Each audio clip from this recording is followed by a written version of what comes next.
Alrighty, the finger and wrist flexion curls. Something along those lines we're going to title this, and that's what we're going to call the exercise. So all you need really is just a random dumbbell. You can see this is my makeshift dumbbell.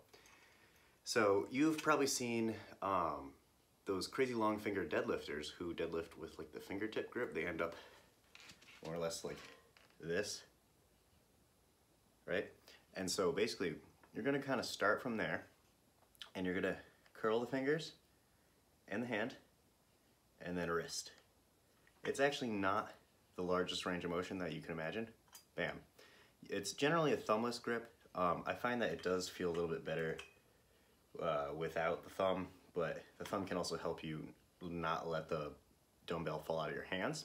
Because again, at the bottom, it's kind of hard to get that balance between like how many joints of the finger do we like curl, how much can I hold with it. It's just gonna take a little bit of playing around, but really you're only gonna be going from here to maybe there, with the fingers at least.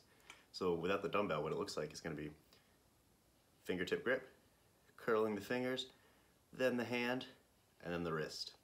And then you're gonna let gravity with the weight, bring it back out, fingertip grip. So put that together, more or less what it's gonna look like is all the way down the fingertip grip, finger and hand curl, wrist, down, up, down, and up. And you're very likely to cramp, and that's okay. I probably won't write this down, at least not at first, because then I know that you're watching the video, because you'll actually have this top secret info. I used to do this when I first started hook grip. I've only ran it with a few other lifters, but numerous actual patients. And one thing that's consistent are the cramps, and so one thing I found to be generally helpful is very light stretching immediately after all your working sets are done. So as soon as you do your finger wrist flexion curls, all you have to do is actively bring your hand and fingers out back.